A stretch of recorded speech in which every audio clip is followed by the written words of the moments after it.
And unfortunately late, Eddie Van Halen passed away yesterday. Some music from Van Halen, the rock and roll of my childhood. Spent 90 minutes yesterday smiling and listening on YouTube to old Van Halen. And I think a lot of guys my age did. Coolest guy in the coolest band for the longest time. Want to know what's really scary? Geico. It's Geico-ween. Get your insurance rates right now. Geico.com. See how much you could save on car insurance. Tristan Thompson has played for almost a decade in the NBA, and he got to 4 straight finals with LeBron, and he is kind enough and nice enough to join us.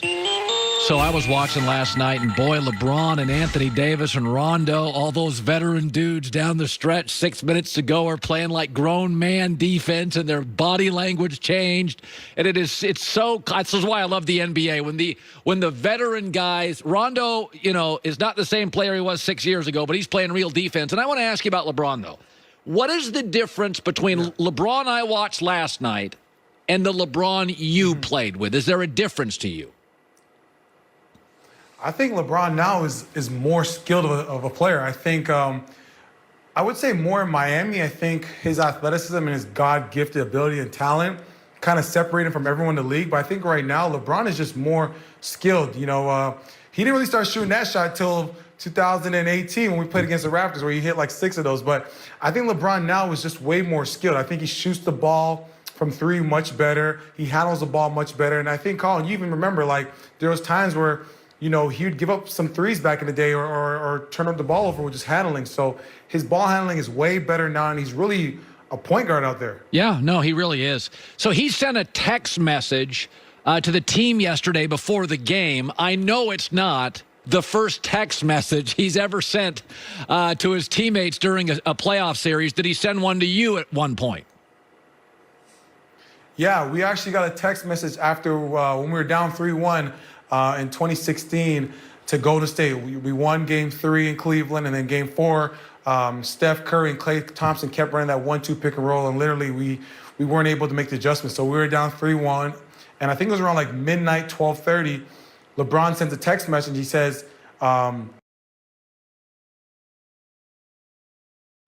listen, I know we're down 3-1, but if you don't believe we can win this series, don't come on the plane the next morning, because we had to fly to San Fran. And sure enough, myself and JR, we used some words that are definitely not kid-friendly, but we said, bleed, hell yeah, we're going to be there, because we believe we can win. And look what happened.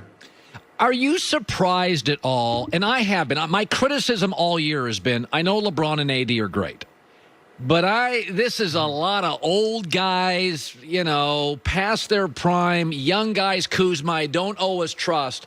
But yet in this finals and in the conference finals, the role players, Rondo's defense last night I thought was sensational late. He's just a dog in these big moments. Have you been surprised at all by the play of the role players in the conference and now NBA finals, Tristan? Honestly, Colin, I'm not surprised at all, because this just makes me feel back when we were in Cleveland when, whether it was K-Love missing games or Kyrie not playing when we played against the Bulls in Atlanta in 2015. So I remember being KCP. I remember being Rondo, Markieff Morris, Kuzma. I remember being those guys that during the regular season or even beginning the playoffs, they would say, and Colin, you probably said it too, LeBron has Kyrie if he's healthy or K-Love, but who from those other guys are going to step up? Is it going to be Tristan? Is it going to be Shumpert? Is it going to be JR, Dellavedova? So I remember being these guys, and I think you got to give a lot of credit to Frank Vogel and his staff.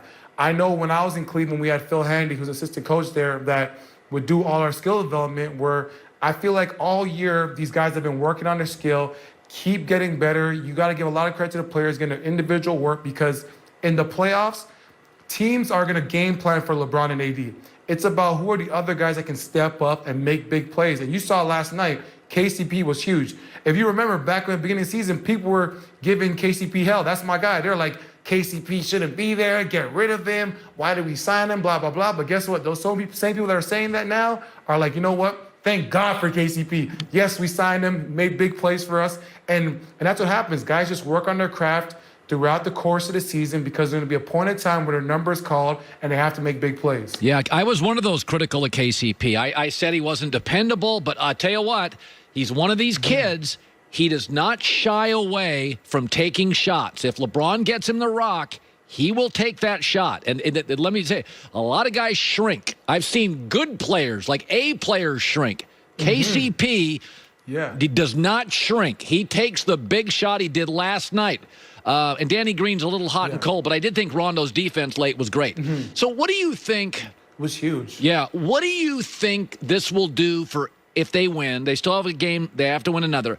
What will it do for Anthony Davis's reputation if he has a title now?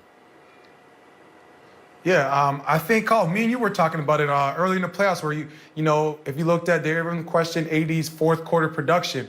And I think for AD in this finals, I feel like it's the braids because once he got these braids going on, fourth quarter, he's blocking shots, he's attacking the rim, he's showing everyone, he's proving all the naysayers wrong. And me watching last night, honestly, it made me so happy. It felt like I was like his cousin or someone in his family that, you know, like, go out there and show everyone who you really are and what you can do because everyone questioned if he has it in the fourth quarter, can he make plays? But look what he did. Took the challenge of guarding Jimmy Butler, getting blocked shots, making plays on defensive end, making big shots, a jab step three with, you know, under a minute left. Those are big time player shots. Those are guys that are not afraid of the moment. So those are huge for AD, and I think it's going to change the whole narrative of how people view AD, and the kid's working. I'm so happy for him. Yeah, no, I think a lot of people are because I think he's a really well-liked guy in the league, but he's had some injury issues. It's interesting. Let's say they win.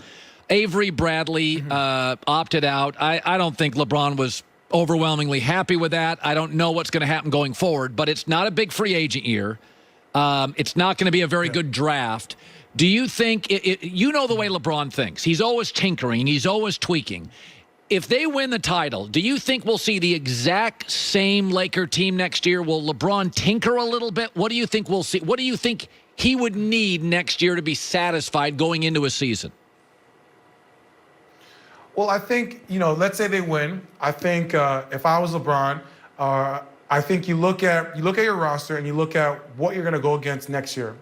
You know the guys in San Francisco, they got a number 2 pick. Yeah. You know, they can trade it to get another dominant player. More than likely, they're going to try to get a big that can make plays, but also play hard on both ends of the floor. So you know they're coming in with that, with Draymond Green, Steph Curry, and Klay. So you got to kind of look at your Laker roster and say, okay, how can we match up with this Golden State team? Yes, you know what, we give a lot of credit to, you know, Clippers are great, but listen, you know, the Splash Brothers, you got to kind of form your team where you're able to match up well against them. So I think for LeBron, you know, I feel like they have the right guards, and Dwight Howard and JaVale McGee have done their part. I think if they're going to do any tweaks, it'll be very minor ones. I don't think it's going to be drastic where you're going to go in and grab a third star, especially with the cap and free agency. It's going to be tough, you know, because you're going to have to do a sign and trade, so there's a lot of logistics. So I think for LeBron, it's how can we tweak a couple things, maybe get another playmaker with Rondo or maybe some shooting.